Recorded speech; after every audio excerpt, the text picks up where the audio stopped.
Good evening and welcome to another Candid conversation. We are so happy that you were able to join us for tonight's discussion. Quick PSA before we get started. Please remember to type in your question in either the comment box or in the link found in the description box. After our speaker is done, they will then answer your questions, which will prove to be difficult if there are no questions to answer. So please remember that a conversation requires more than one person, so do your part. With that being said, relax, type in your question, and let's have a conversation.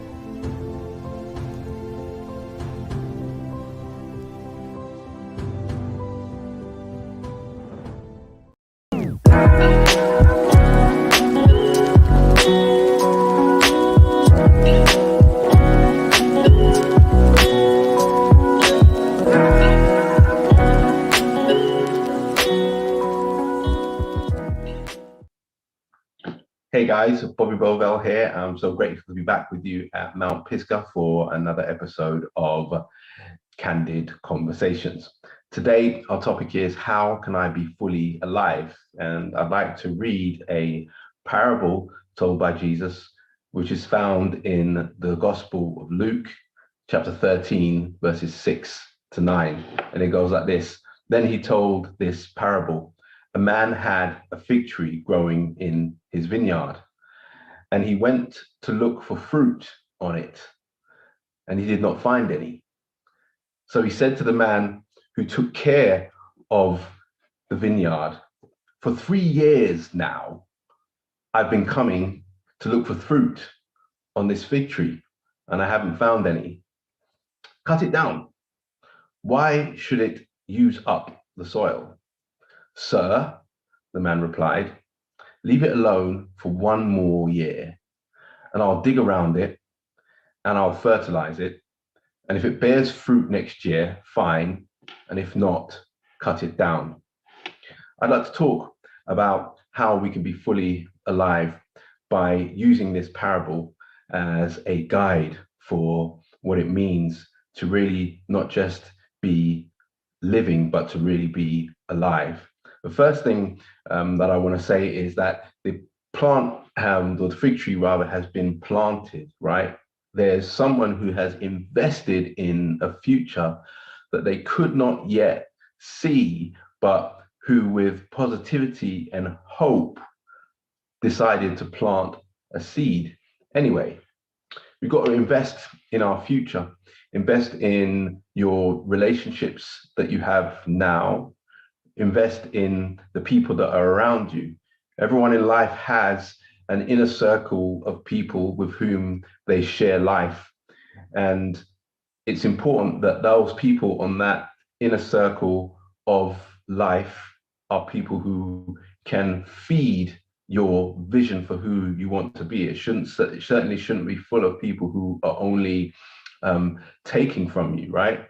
The example of this fig tree is that there's a plant that has been planted and it's supposed to produce some fruit. It's not just supposed to exist extracting minerals and water from the soil and taking up space and receiving sunshine and then not actually bearing any fruit, not having actually any thing that it produces, right? So the relationships that we have when we invest in our future are relationships, or should be relationships, that allow you as an individual to be able to bear fruit of hope, to bear fruit of joy, to bear fruit of peace. It's important to have people around you who can assist you in your journey so that you can become the tree that you're supposed to be, and to be as big of a tree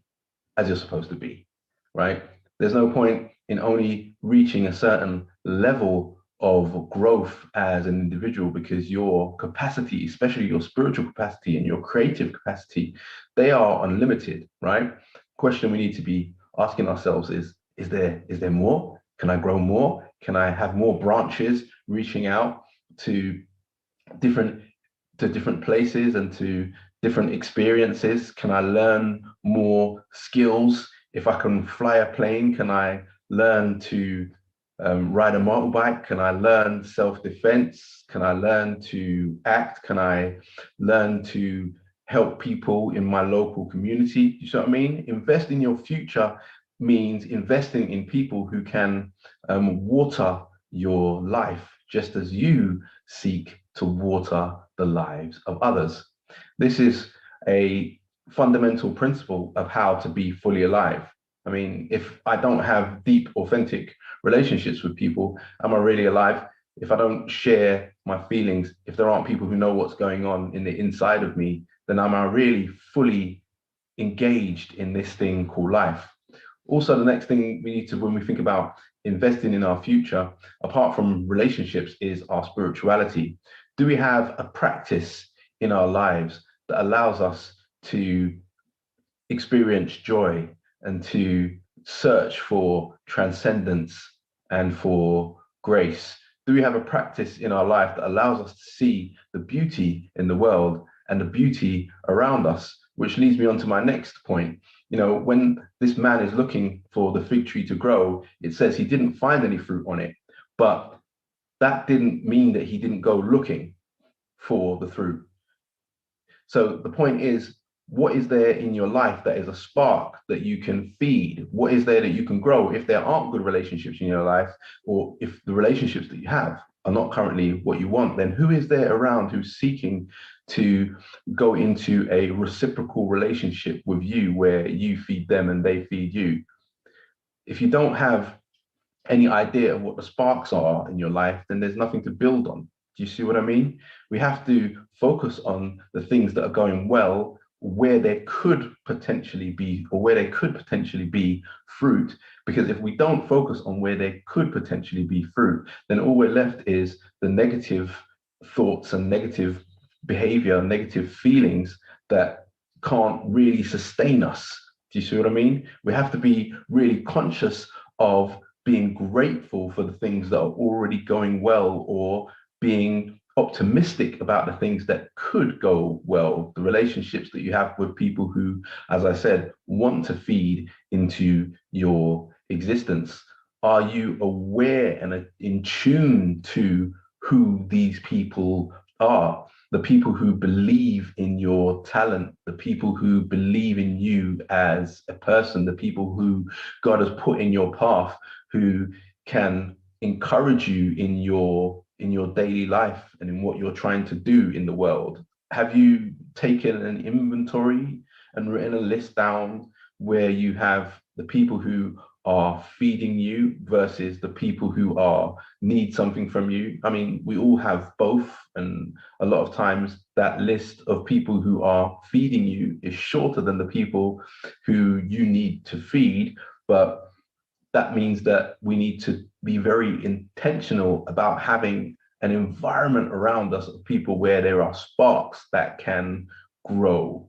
What is there? What do you have in your life that has potential for growth? Where can you look for fruit? Just like this guy looks for fruit on the fig tree. The next thing that I need to say to you is that we also need to create the future, right?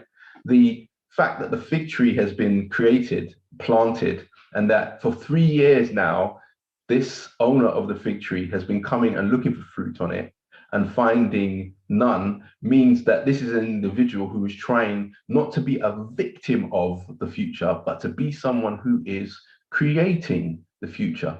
The future is not something that is happening to us. The future is something that we are making with our decisions about our relationship, with our decisions about what we're going to do with our bodies, with our decisions about what we're going to do with the technology that we have at our disposal. It's important that we view the future as something that we are making, not something that is happening to us, that we don't have any influence over. It's important that we go looking each year for fruit, and that even if we don't find it, that we start to make a judgment call where we could say, all right, I'm going to chuck this thing down because I'm not able to create the future that I want to create with this particular fig tree, no matter what, depending on what that fig tree is in your life. Do you see what I mean? It's really important that if we're going to be fully alive, that we not only invest in our future and relationships and spirituality and seek out beauty, but that we feed the sparks, and that we also recognize that the future is not something that's happening to us. The future is something that we are creating together with God. In Jeremiah chapter 29, verses 11 and onwards, it says, "For I know the future that I have for you, plans to give you a future with hope, right? Not for your harm."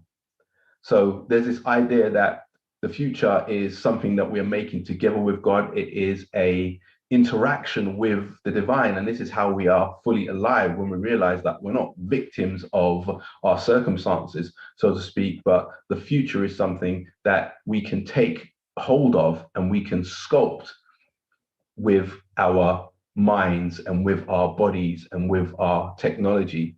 You know, some fruit trees in the ancient times didn't bear fruit for a given year, but that didn't mean that they would never bear fruit. In the parable, the master of the vineyard, so to speak, is waiting to see if the tree is really worthless.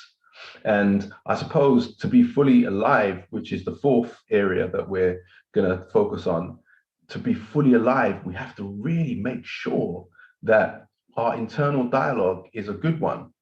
We need to be careful about the way we speak to ourselves. If for some of us, the way that we spoke to ourselves in our internal dialogue was another person speaking to us, we perhaps wouldn't be engaged in that relationship. When you speak to yourself, do you tell yourself you can't do it? Do you tell yourself that you're not good enough? Do you tell yourself that you never get anything finished? Do you tell yourself that you are not clever enough? Do you tell yourself that you're not experienced enough? Do you tell yourself that you're too young? Do you tell yourself that you're too old? Do you tell yourself that you're too overweight? Do you tell yourself that you're too underweight? I don't know what it is that you tell yourself in your internal dialogue, but we need to be very aware of what's going on and investigate that to see if there is any fruit in it. What evidence do you have that you're too young? What evidence do you have that you're too old?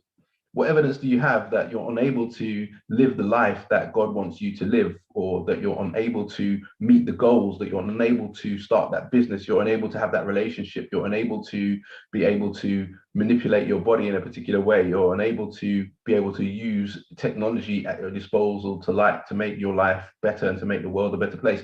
What evidence do you have to support that? You have to investigate these ideas, and then once you've investigated these ideas, that you can test the dialogue and see, is there any fruit to it? Is there any evidence, any proof, any result from what I've said that backs up my internal dialogue? If there's nothing to back up the internal dialogue, that you're not good enough, right? No one said this to you. This is something you said to yourself. God hasn't said it to you. This is something you said to yourself. Then chop that tree down. Because why should that thought be taking up space in your mind? Why should that reality be something that you are holding on to? It's not giving your life a bigger life. It's not making you a bigger tree. It's making you a smaller tree. So I just want to encourage you. May you, in everything that you do, really invest in your future. May you feed the sparks of positivity and the things that are working so that they can become bigger things. May you create your future instead of being a victim of the future. And may you always test the dialogue to see if what's being said is from God or is it from your own projection into the situation. This has been Candid Conversations with your virtual Pastor Bobby Bovell. I hope that you guys are very well. Please do leave some comments in the chat if you want to talk some more. We're going to go on to the question and answer now. All right, peace.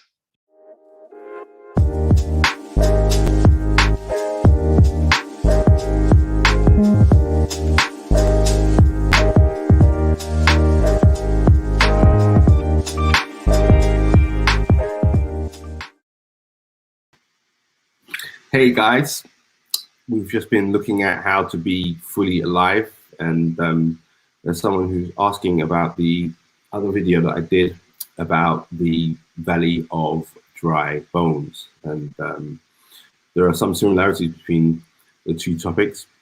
One, in the valley of dry bones story, the idea of being spiritually dead is being juxtaposed with the idea of this valley of dry bones. And there are some similarities in the way that we look at our spiritual dysfunction as something where you lack hope, and also the idea of being proactively, well, in the Ezekiel story, right? And then the idea of being proactively alive, which is what we looked at today with this fig tree story.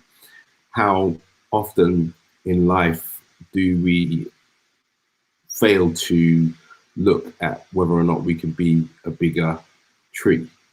You know, moving into a reality of being fully alive means that we're not just taking up space in our own minds and taking up space in the world as someone who is drawing on the resources of the planet, but also who is giving something to the planet, making the world a better place, being able to be a part of God's mission to really bring light to the world, to feed the world, so to speak, both maybe it's spiritually or actually physically. So the two speeches have some similarities, but really tonight we've been talking about being proactive in our relationships, proactive in the relationship that we have to our bodies and to others, and really feeding the spark. You know, what have you got in your life that's working that you can build on? Do you have a skill that you can build on? Is it teaching? Is it something to do with creativity?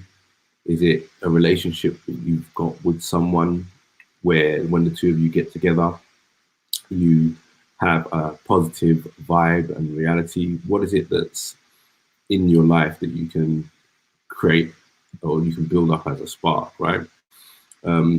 So someone asked a question, how do we know God is working in us?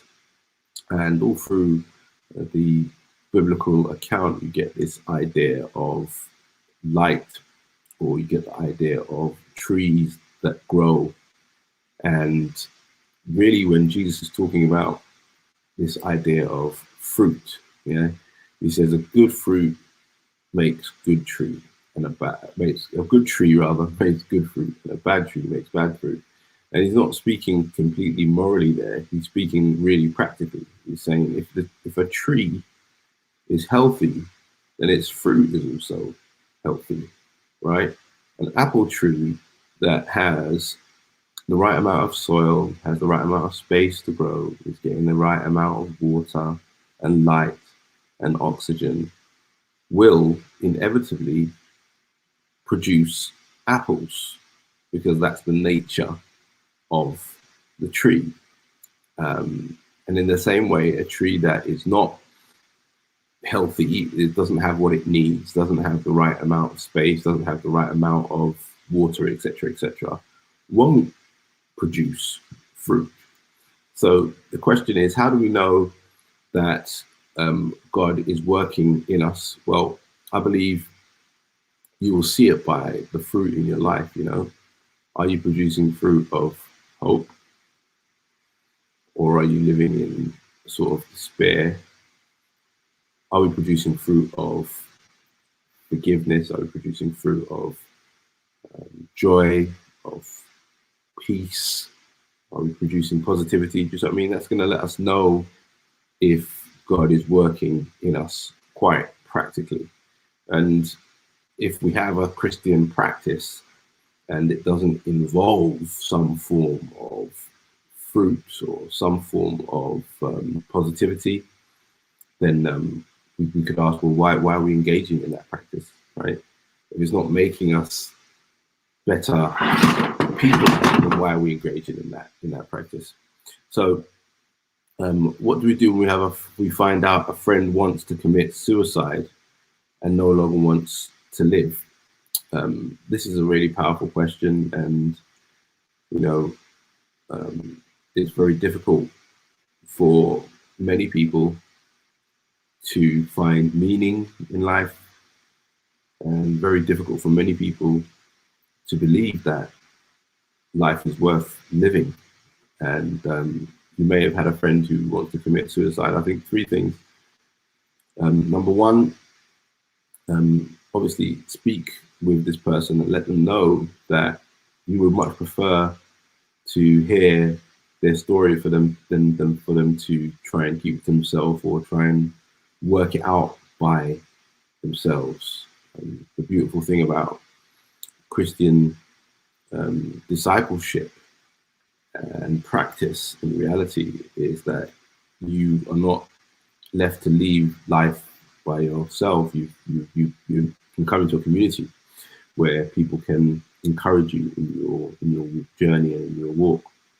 So that's the first thing I would say. Obviously, speak to the person about it. The second thing is encourage them to seek professional help.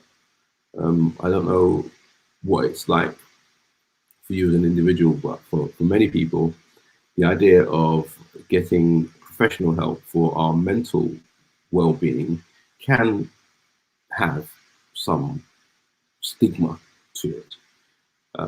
But you don't have to have a stigma towards or attached to taking care of your mental health. I mean, if it was your foot that you had injured and you had to go into treatment or some kind of therapy or take medication or something for your foot, then no one feels like it's a challenge or a disgrace that you've sort of used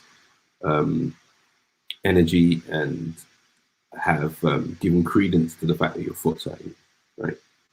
But why is it like that when it comes to people's mental health, that sometimes people can't talk or be allowed to sort of talk about what's going on? They should be able to talk to you, they should be able to talk to a professional, and they should be taken seriously and not just brushed onto the carpet like, oh, just get over it, just pull yourself together. The fact is the person can't pull themselves together, and they're experiencing some mental distress, anxiety, or something that needs to be perhaps addressed by a professional. That's very important, that this person can feel that they can address it with you and address with a professional. And the last thing is that it's very important to be a listening ear and not sort of, I would speak to the person personally without being a professional in terms of mental health. I am a theologian, of course, but I think that it's important that you speak with a person and try to encourage them that you think that their life is valuable and that you think their life is worth living. I would probably even perhaps investigate how serious they are about this feeling of wanting to commit suicide. I would perhaps, without being a healthcare professional, I would perhaps ask, okay, well, what does that mean? So that you can find out, okay, has this person made a plan? Do I need to get around there straight away? Do I need to call the doctor straight away? Because if this person is having these thoughts and they've made a plan, then that is pretty serious, and they need to get some professional help ASAP so that they don't do anything to harm themselves. All right, so the next question is, I hope that makes sense. What's your advice for someone who thinks they're living life to the fullest? Well, if you're thinking you think you're living life to the fullest, maybe this session tonight really wasn't for you because you've already got it worked out. You're already living life to the fullest. And I would say continue to do that and ask yourself the same question I asked in tonight's episode. Is there more? Can I be a bigger tree? We can always do that, right? If you've won one award, could you win more? If you started one business, could you start another? If you've already reached all of your goals and done everything on your to-do list, could you go further? Is there more for you to do? Or are you going to rest on your laurels and say, yeah, I'm living life to the fullest? I think living life to the fullest is always that feeling that you're extending and growing, right? Trees are always growing. The universe is always expanding. That's why they're fully alive. That's how we stay fully alive, is by continuing to ask, all right, what's the next step? What's the next border? Without sort of exasperating yourself and stressing yourself out about it, but at the same time being aware that, you know, it's always possible to live a bigger life. It's always possible to be blessed more. It's always possible to bless more people, right? So yeah, I think that would be my advice for someone who thinks they're living life to the fullest. I would say enjoy it, but still keep asking. Is there more? Can I do more? Can I be more? Can I grow more? Can I live more? Can I be more vibrant, more awake, more alive? All right. I think those were our questions for tonight. It's been lovely talking about these things with you. Yes, please do feel free to reach out to the Mount Pisgah team if you'd like some more encouragement on your spiritual journey, which is your journey of life, which is spiritual journey. It's not something that's added on to life. It is your life and your spiritual journey. So yeah, please do feel free to get in touch with them. We'll see you next week. We hope you're doing well out there.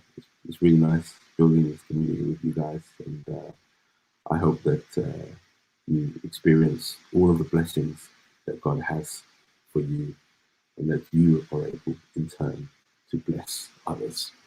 Until next time, peace.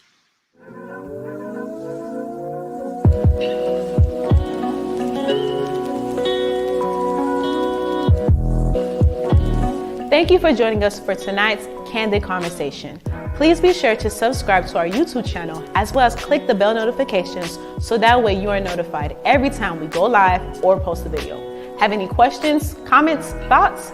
Be sure to click the link found in the description box and let us know what's good. And as always, ain't no judgment on this side. Also, be sure to follow us on all of our social media platforms so that way you stay in the know every time something is happening here at Mount Pisgah. As always, see you next time.